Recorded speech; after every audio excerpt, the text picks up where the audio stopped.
Good afternoon to everyone joining us, whether you're joining us in the morning, so that'll be a good morning to you, or a good evening for those doing the late night run watching this. Thank you for joining us. I'm Robin Monroe-Miller and I'm the President of the International Play Association, and it's my pleasure to welcome you all here today and to also welcome our guests, Louise, Mark and Young, whose introductions I included in the newsletter, from Outdoor Play Canada. And we're delighted that they're here today, able to speak to us about the 2025 position statement on active outdoor play that was launched in Canada on September the 25th. So for those of you, just a little bit of housekeeping, if you could just remember to keep your microphones off, but we will have an opportunity to have questions at the end of the session, and this session is being recorded so that those members who are unable to make it today will still have access to this recording, and the recording will be available through IPA World and also on the Outdoor Play Canada website. So without further ado, I will actually hand over to Dr. Louise Delanoy to start us off. Or will it be you, Mark? It'll be Mark. So I will hand over to Dr. Mark Tremblay to start us off. Thanks, Robin. Just to confirm, the recording it's on already? It is on and ready to go. Okay, good. Thank you. Thank you very much for the introduction. And thanks to the International Play Association for the opportunity for us to share our work over the last 2.5 years in preparing the 2025 position statement on active outdoor play. So great to see people here and to be able to record this so that other people can learn more about this initiative as well. And so I guess I'm asking you to forward the slides, Louise. Is that the way it's working? Okay, next slide, please.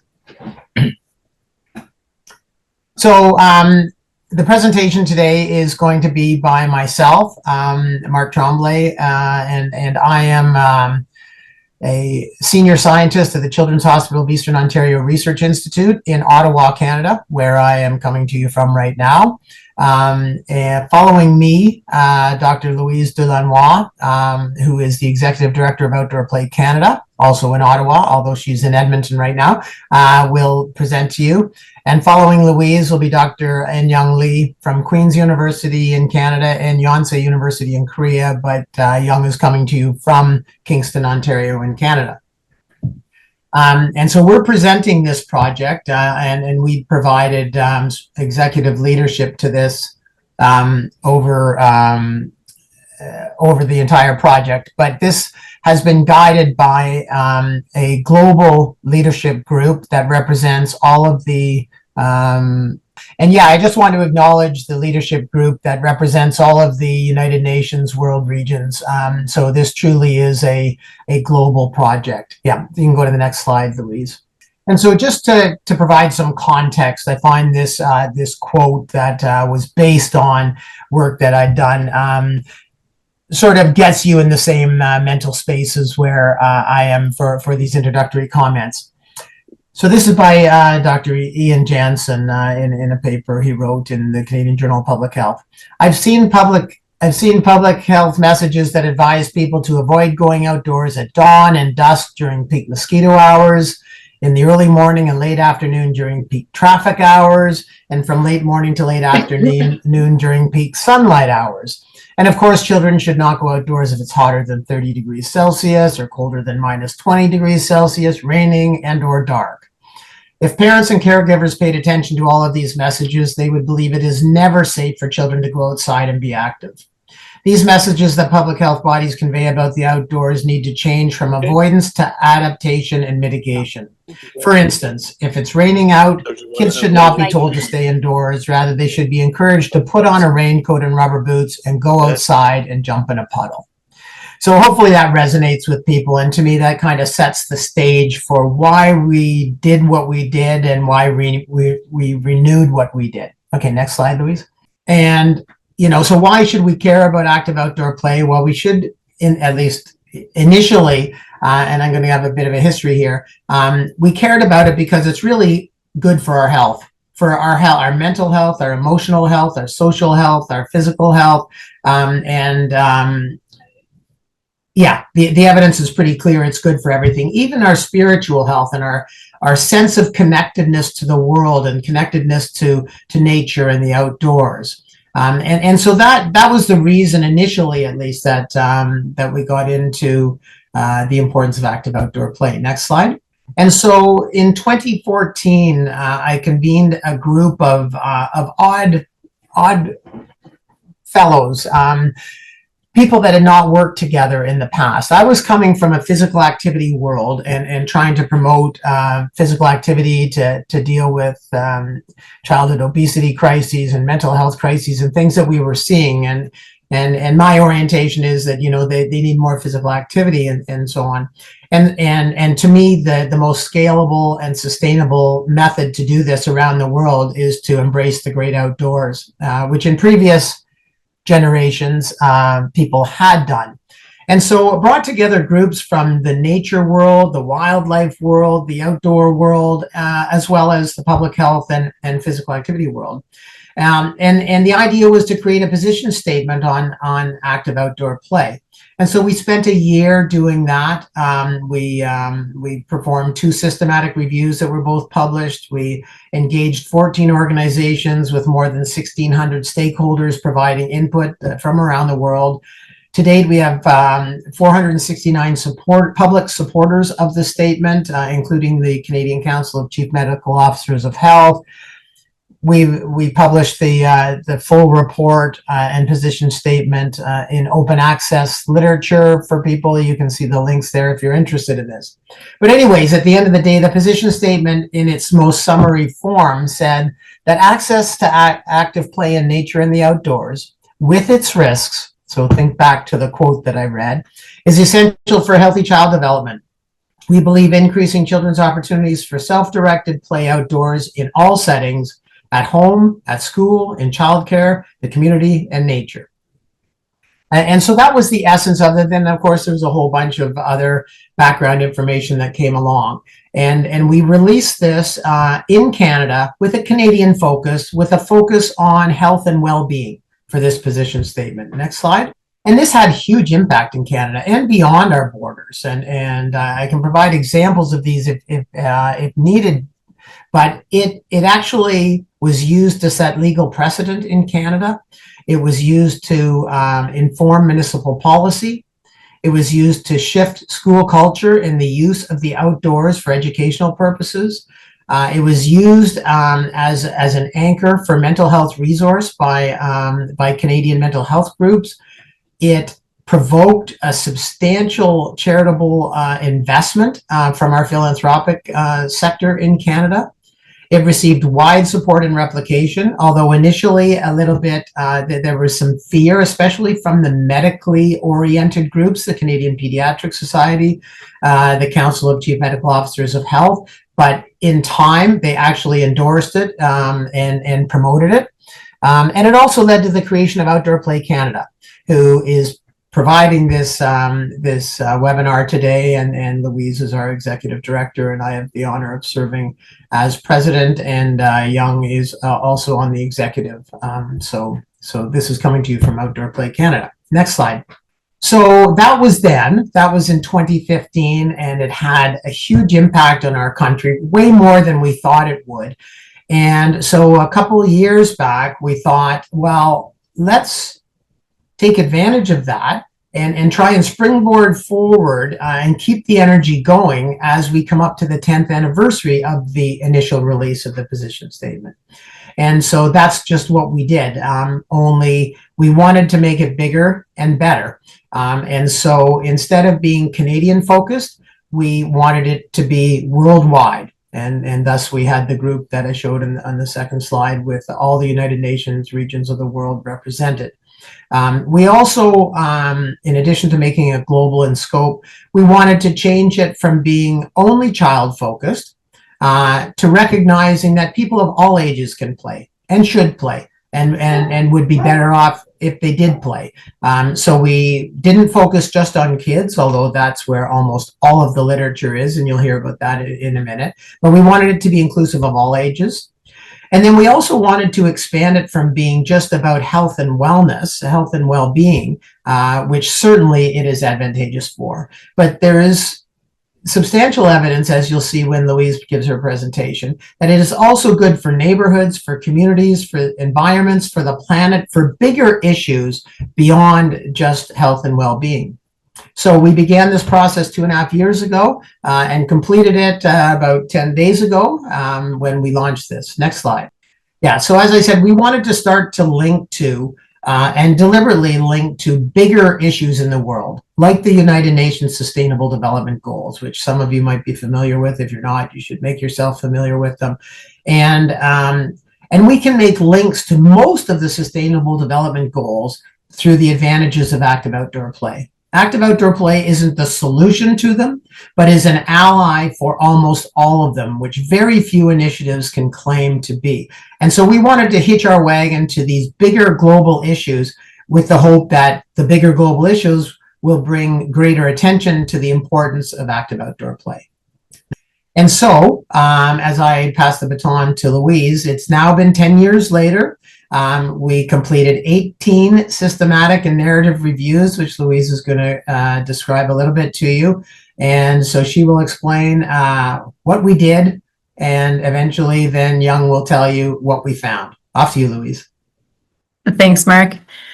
And so the first thing that we wanted to do to make sure that this was truly global in scope was form an international leadership group, as well as international steering committee with representatives from every inhabited continent.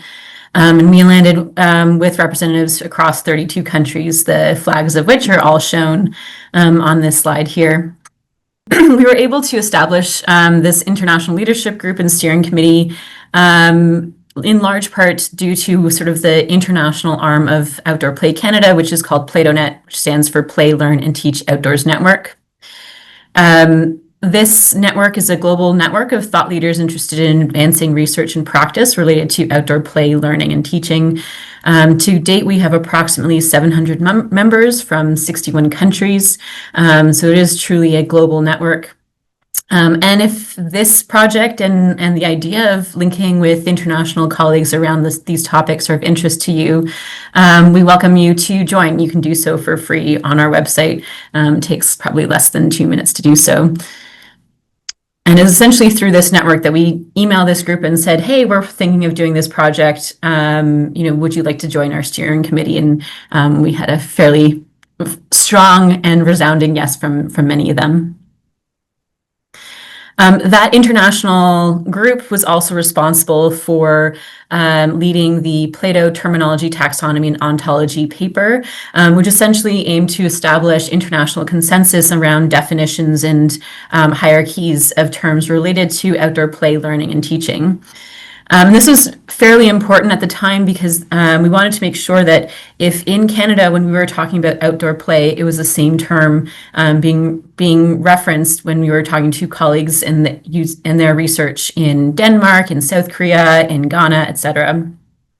And so this was sort of a 4-year-long project led by Yin-Young Lee, where we established international consensus definitions.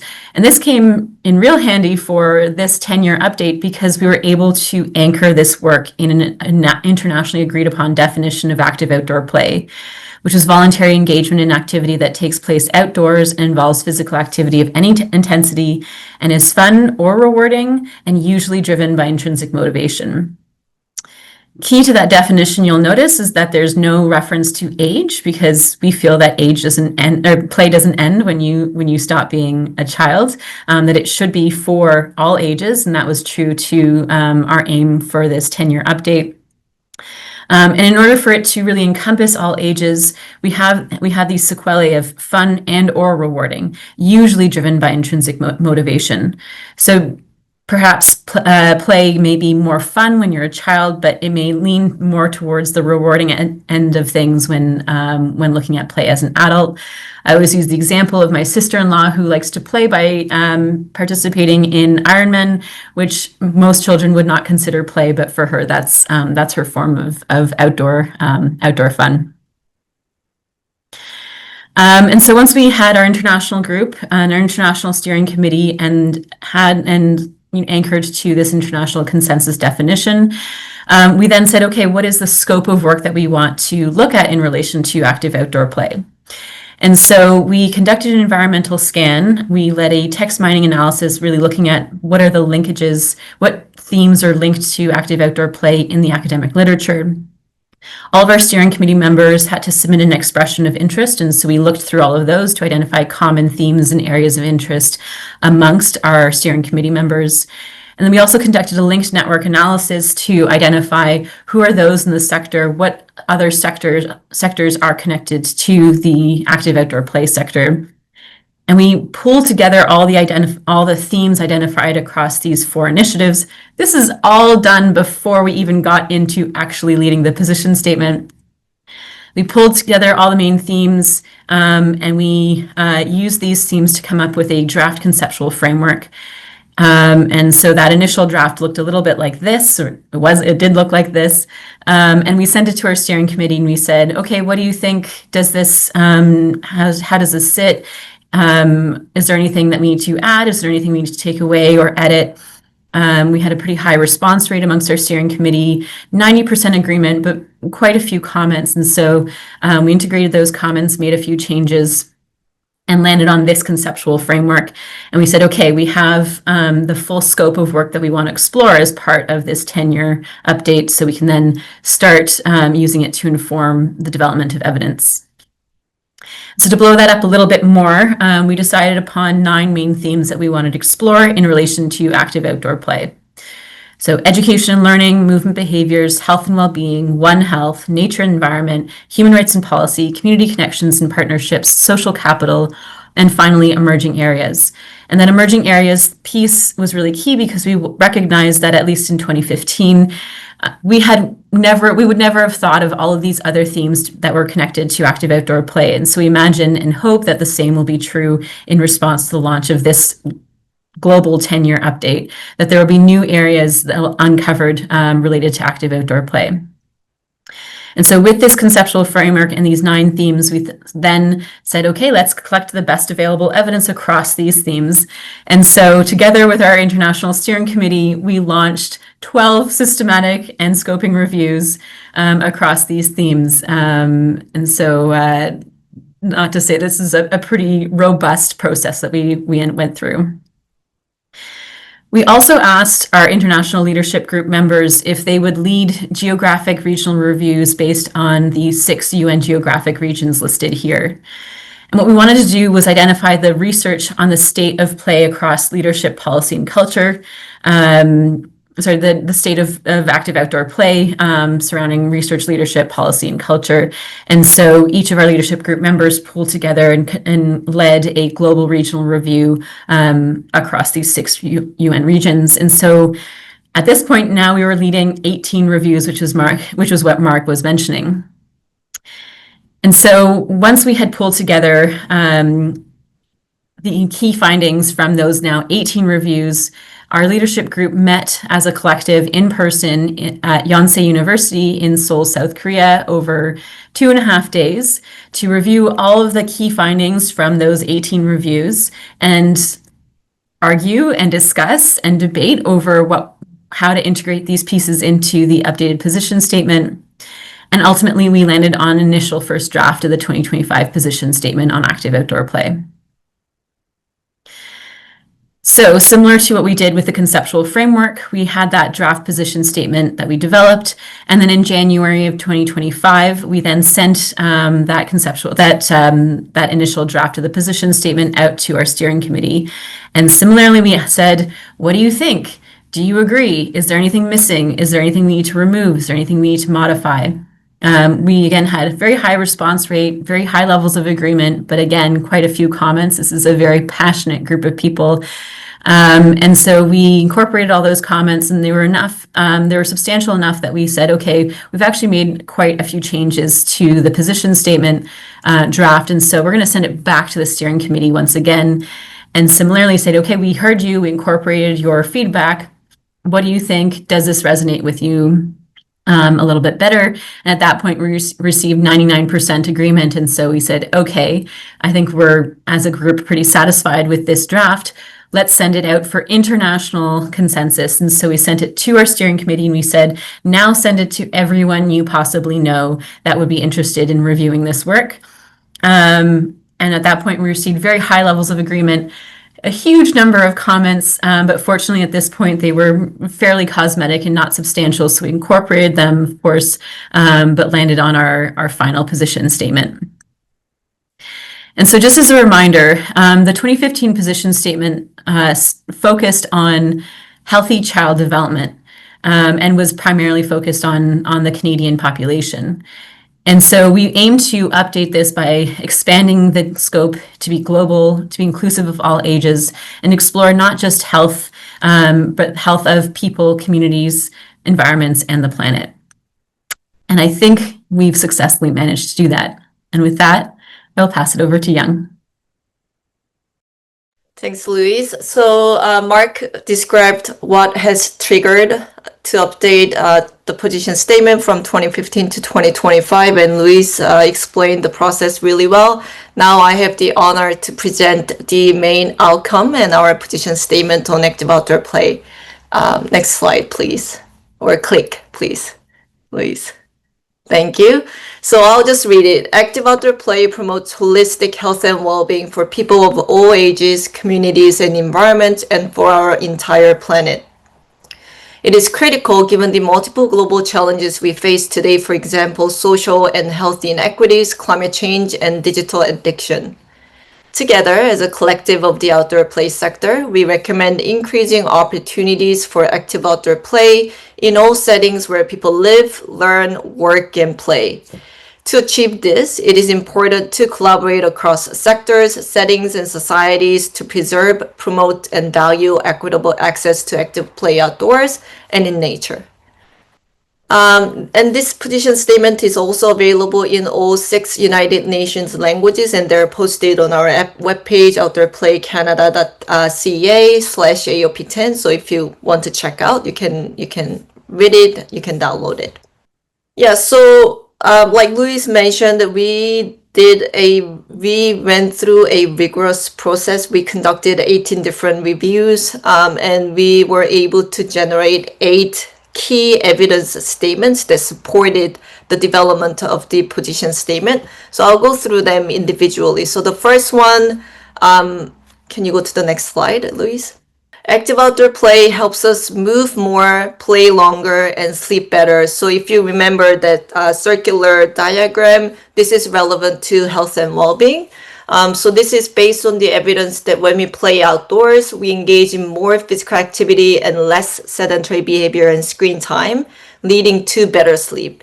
We also suggest that outdoor environments can encourage individuals to engage in spontaneous and fun activities. Next evidence statement, outdoor play is a catalyst for sustaining health and well-being.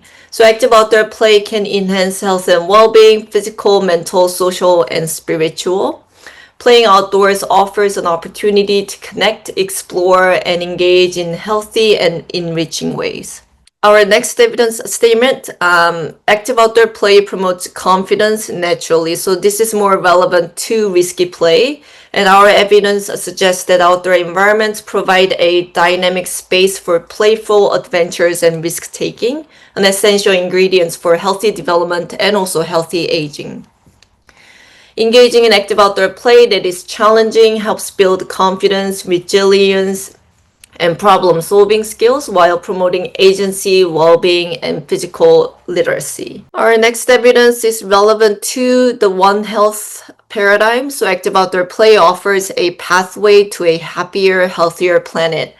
The evidence suggests that active outdoor play can bridge multiple sectors, including public health, education, recreation, and the environment, while recognizing the interconnectedness of human, animal, and environmental well-being. Our evidence also suggests that it fosters relationships with nature, contributing to healthier communities, stronger ecosystems, and a more sustainable planet. Active outdoor play builds climate resilience and stewardship for a sustainable future. So our evidence suggests that engaging in active outdoor play nurtures a deepened connection with nature and caring for our natural world. Climate change may threaten opportunities for active outdoor play, but when active outdoor play is part of daily life, it can foster a culture where people of all ages play, learn, grow, and thrive together while adapting to and building resilience for climate change. Our next evidence statement is relevant to social capital mainly, so active outdoor play connects communities. This is based on the evidence suggesting that shared active outdoor play experiences build stronger communities, celebrate cultural traditions, and strengthen diversity while fostering a sense of well-being. Our evidence also suggests that in turn, cohesive communities, well-designed, well-trusted communities create safe and supportive environments that encourage citizenship, agency, and active outdoor play for all. Our next evidence statement is relevant to education and learning. So active outdoor play facilitates diverse learning opportunities. This is based on the evidence suggesting that active outdoor play can unlock a world of rich hands-on learning experiences, sparking curiosity, creativity, collaboration, and problem solving. We also found that active outdoor play nurtures resilience and adaptability and supports social, emotional, and cognitive growth throughout life. Last one, but not the least one, active outdoor play can reduce excessive indoor time. Evidence suggests that excessive indoor time can contribute to prolonged sedentary behavior, increased screen time, and exposure to indoor pollutants, allergens, and infectious diseases. Our evidence also suggests that active outdoor play provides a healthy balance in reducing time spent indoors. So these are the 8 evidence statements that we had, and in the circle diagram with the key concepts of active outdoor play, we also had emerging areas. So this is a compilation of the questions that we can ask in the future and also expanding the possibilities of active outdoor play. So that includes, can active outdoor play reshape adult movement patterns? Could risky outdoor play be a key ingredient for brain plasticity? What does active outdoor play look like around the world? How do we bridge the gap between research and real-world play? Can schools and schoolyards be redesigned and reprogrammed as playgrounds for movement, creativity, and learning? How do we design cities that invite play at every turn? Could active outdoor play be a conduit for global sustainability? And lastly, with rising concerns about screen time, anxiety, and loneliness, could active outdoor play be a powerful antidote to the adverse effects or social media use? So we have general idea in terms of, what the answer could be, but still these are the areas that we can further explore in the future. Next slide, please. So in this position statement, we also make a call to action for different sectors so that we can work together and to foster cross-sectoral collaboration, to eventually, ultimately, as a collective, to promote active outdoor play together. So those sectors include societies, research and surveillance, policy and legislation, education and schools, public health and healthcare, urban planning, communities, families, and individuals. I'm not going to go through them in detail, but for some that I think it's relevant to the audience today, I'll go through them in detail. So can you click on the next, please? So societies, we each have, for each sector, we have 3 different recommendations for simplicity, but also we didn't want to repeat, but be repetitive. So for societies, it's more about value play and protect play and what we can do as a society to do that.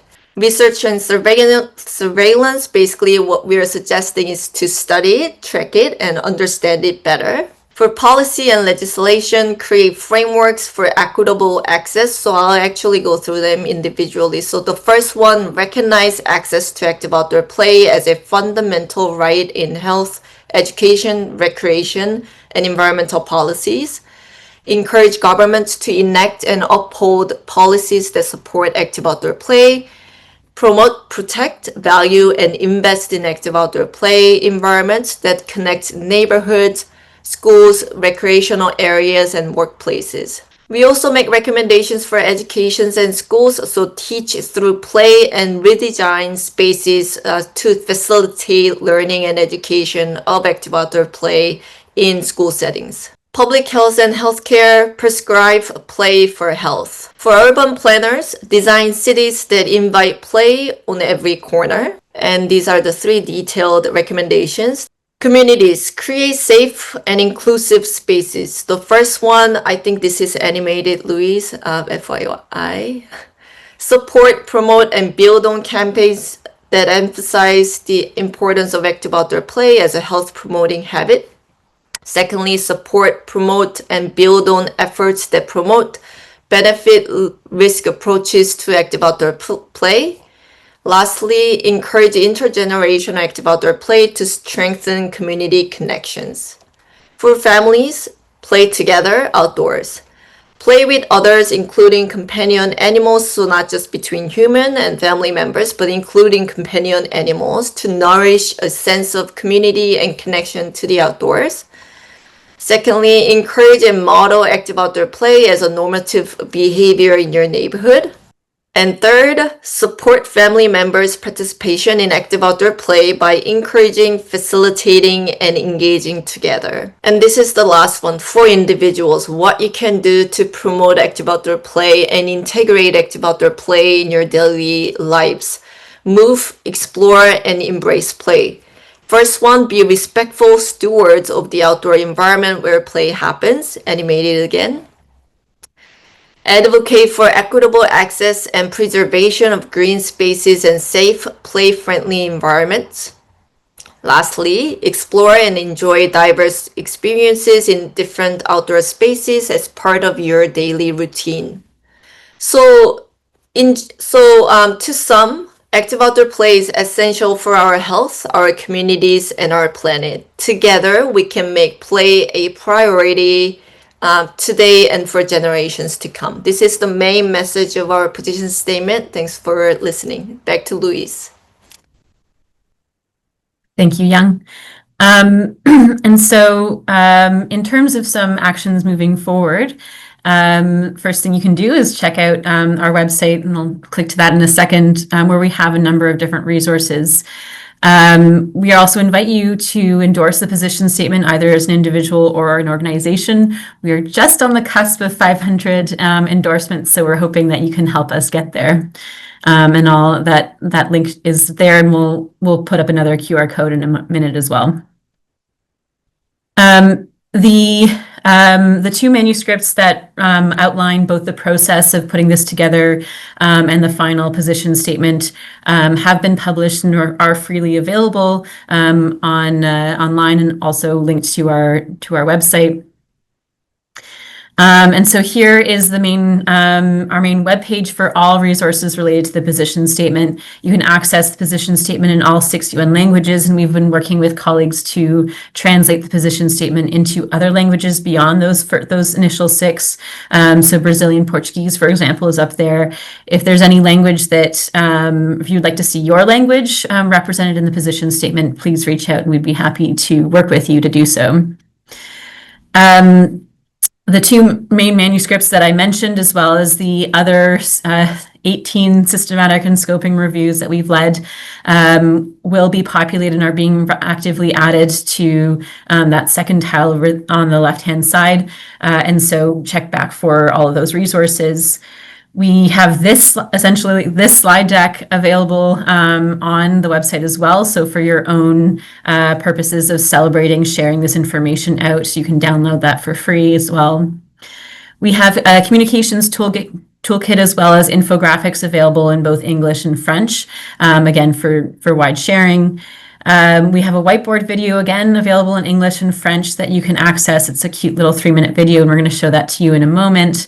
And finally, this summary webinar, when it's polished up in its final recorded version, will be uploaded to the website. And there's also that endorsement button on the same page. And so we thought we'd sort of summarize the position statement in the words of my colleague Bayan, who narrated the whiteboard video for us. Outdoor play isn't just fun, it's essential for the health of our communities and environment. That's the focus of Outdoor Play Canada's 2025 position statement on active outdoor play. It states, active outdoor play promotes holistic health and well-being for people of all ages, communities, and environments, and for our entire planet. It's critical given the multiple global challenges we face today. Together, as a collective of the outdoor play sector, we recommend increasing opportunities for active outdoor play in all settings where people live, learn, work, and play. To achieve this, it's important to collaborate across sectors, settings, and societies to preserve, promote, and value equitable access to active play outdoors and in nature. Now let's take a closer look at why active outdoor play is so powerful. It helps us move more, play longer, and sleep better. Outdoor time boosts physical activity, reduces screen time, and improves rest. It's a catalyst for health and well-being. Outdoor play supports our physical, mental, social, and even spiritual health. It promotes confidence naturally. Taking on challenges and risks outdoors builds confidence, resilience, and problem-solving skills. It supports a healthier planet. Outdoor play fosters environmental care and connects health, recreation, and sustainability. It builds climate resilience. By adapting to changing conditions, we foster a generation of nature stewards and climate champions. It connects communities. Outdoor play brings people together, celebrates culture, and strengthens belonging. It facilitates diverse learning. Hands-on outdoor learning sparks collaboration and creativity. And it helps reduce excessive indoor time. Too much time inside is linked to sedentary behavior, screen use, and exposure to indoor pollutants. Outdoor play offers a healthier balance. The takeaway? Active outdoor play fuels healthier individuals, stronger communities, and a more sustainable world. Our new 2025 position statement on active outdoor play builds on the impact of the 2015 position statement, a foundation that helped shape policy, programming, and a powerful movement around active outdoor play in Canada. Developed by over 200 global experts, the 2025 statement reflects more than a decade of scientific evidence. The 2025 position statement emphasizes active outdoor play as essential and calls for systems-level change. It includes 27 recommendations across policy, education, public health, and more to guide our collective movement forward. To read the full statement and explore actions you can take, including endorsing the statement, visit Outdoor Play Canada's website. No matter your role or background, you can help make outdoor play safe, inclusive, accessible, and a part of daily life. Because when outdoor play is the norm, it benefits individuals, communities, ecosystems, and our shared future. Thanks for joining us. Now let's get outside and play. Sorry, Robin, just a few last call to actions for this group. At the very start of this project, we led a linked network analysis exploring who is involved and what sectors are involved in the outdoor play sector. We updated this 12 months into the project, assuming that things would maybe morph and change as we invited more people into this work. We did the same thing at 18 months, and we're hoping to do a final one, or we are doing a final one right now. And so if you're interested in telling us about who you see connected to the outdoor play sector, we have a linked network analysis survey here, the QR codes available in English and French. And we invite you to complete that survey. It'll take you 5 minutes. I guess more if you have a whole list of people that you want to, and organizations that you want to list in there. But this will really help us identify and gain a deeper understanding of the relationships across cross-sectoral active outdoor play leadership in Canada and internationally. We have an endorsement package, so you can endorse the position statement for free. We also have financial opportunities for endorsement. We wanted to provide opportunities across a number of different levels, and so you're welcome to reach out to us if that's something that you're interested in. And finally, if it's not clear enough, join us. We couldn't have done this on our own, nor would we have wanted to. It's always better when we have more people within us under our tent, and when we can be invited to other people's tents. So join us. There's a number of ways to do so. You can become an Outdoor Play Canada member. You can become a PlatoNet member. You can endorse the position statement. You can complete that link network analysis survey. And here's a link tree to a number of different resources that we've mentioned. And with that, I thank you very much for your time, and I think we'll welcome any questions. Great. Thank you, Louise. And thank you, Mark and Young, for that presentation. Really appreciate it. And I know the members always love these opportunities to get together and look at what's happening and have some say. We do have some questions already coming through, which I will ask of you. But I suppose I'd like to just start with a question myself, which is about, Mark, you noted that the 2015 position statement was a game changer in Canada. And I'm wondering, is there any early signs of what's happening in regards to this particular position statement? Are there any sort of, movements that are forming? Thanks, Robin. So I will answer that. Let me just while it's on the top of my mind. So Louise finished the presentation with the link network analysis thing, which might seem might be unfamiliar to people, but please scan that QR code and do the survey, if for no other reason than to make sure yourself, because clearly you're advocates of play, that you are in the link network analysis, because you might not be. So even if it's very self-serving, I mean, add your key colleagues as well. So just another plug for you to do that.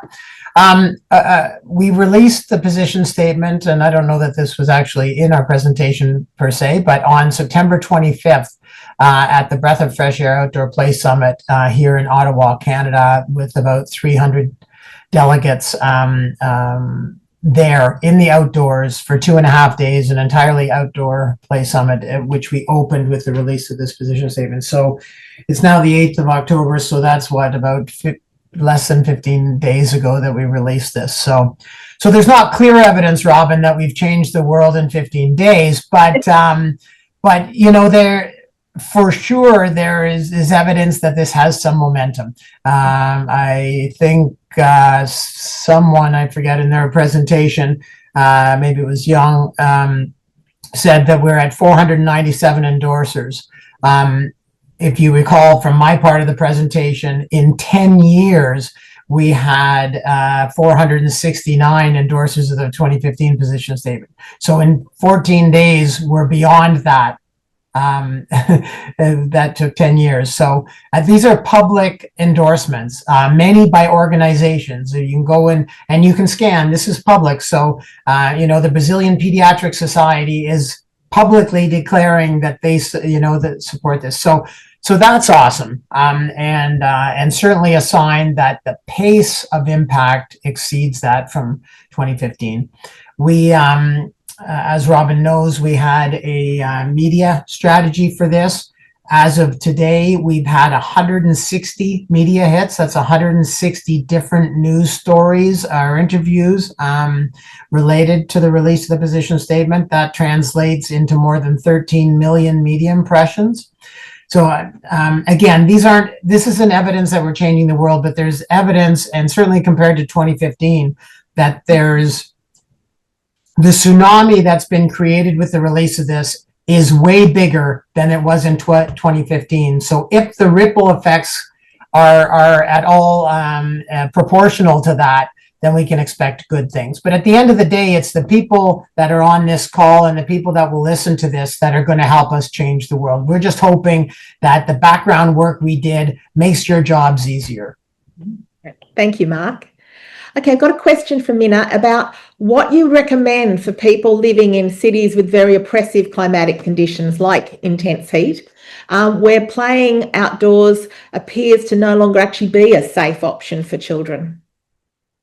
I guess I can respond to that. Yeah, so thanks for your question. So in our systematic review, what we have found that instead of avoiding extreme heat or air pollution, severe air pollution or severe climate, we can find a way and help each other to find ways that we can adapt to harsh climates, because we're gonna keep experiencing climate change, and what we can do to continue enjoy outdoors and play actively outdoors. So for example, during extreme heat, maybe we can avoid the peak hours, and we can also wear, you know, proper clothes and proper equipments. But also what urban planners and city planners can do is to create cool centers around the playgrounds, around where people play. So there are multiple ways that we can adjust to changing climate, and we should continue to do so by facilitating cross-sectoral collaboration, not just for, you know, parents or individuals, but, you know, everyone needs to be involved in this effort. Thanks, Young. And Mina, I hope that helps with your question. And just for you know, thanks for endorsing. Mina's just endorsed the statement while we've been online. So thanks for that. And Carolyn. Thanks for the answer. Carolyn's actually asking about how do you feel about removing access to play structures such as the swings and monkey bars during winter due to the frozen absorption surfaces? I can take that one. There's a decent amount of evidence now to show that kids often have more rich play when they're actually playing in natural spaces as opposed to playgrounds. There was a study done, I don't know, 5-7 years ago, showing that when they were observing children in a playground space, that they used the actual playground structure as it was intended to be used, only about like 15 to 20% of the time, and maybe less than that. And so I think that especially in the wintertime, when there's all sorts of opportunities for playing in the snow and making snowmen and creating snow forts, sure, remove those pieces if that makes the space feel a little bit more comfortable for adults. But I think altogether we need to start thinking about how and looking at how children are actually playing in these structures, and are they actually necessary? Should we instead be planting more trees, adding more loose parts? And that helps to Young's point of improving sort of the climate resiliency of these spaces, because they then lead to better heat absorption, better absorption of rainwater, water runoff, and that kind of thing. Yeah, and to add on, So go ahead, Jen. sorry. Yeah, to add on Lisa's comment, we also conducted a couple reviews on how we can promote active outdoor play by creating spaces and places for children and youth, particularly with disabilities. So creating just a universal playground and universal play structures, and when it's frozen and it's dangerous, then we can, you know, create something, or you know, to just attach something that has more grip so that children can still play. So creating that space with the universal design in mind will help everyone to benefit from enjoying different structures in playground all year around. Yeah, and I was just going to add kind of to both of the previous questions that, you know, you need to determine whether or not there's a hazardous situation. So whether that's excessive heat, or whether that's equipment that because of weather or poor repair or something creates a hazard. Usually that's not the case, but it can be. And when it is, then you need to avoid and block off or whatever. In general, I would not advocate for blocking off anything. I think we've learned from the COVID pandemic and the knee-jerk reactions of many public health officials. You know, they closed playgrounds, they closed everything. And in Canada, we're still seeing the harms of that. And so that wasn't a good thing. And I wouldn't advocate for that. There's a playground right across the street from where I live. And when it's covered in snow, the slide is even more fun to go down, and it's not hazardous. And in fact, if kids fall off the slide, they're just falling into fluff of snow, which they just, you know, it's tremendous enjoyment for them. So I wouldn't close things unless it's a hazard. I wouldn't close it just because it's not like what it was supposed to be. Like Louise said, kids embrace this and like even in the summertime, the kids don't use the equipment the way it's designed to because they want to challenge themselves. And so same with the extreme weather situations. As Young said, build the environment to help accommodate that, provide shade and so on. But you do water-based activities when it's really hot, and so or you go out when the sun isn't high and so on. So I think there's many ways that we can learn to deal with this reality that in fact is becoming more and more common throughout the world. So yeah, stay outdoors. Thank you. And we don't seem to have any more questions, but I do have a great final comment from Alex saying, thanks so much, lots of ideas to play and act on. So thank you very much for your time today, and bye for now.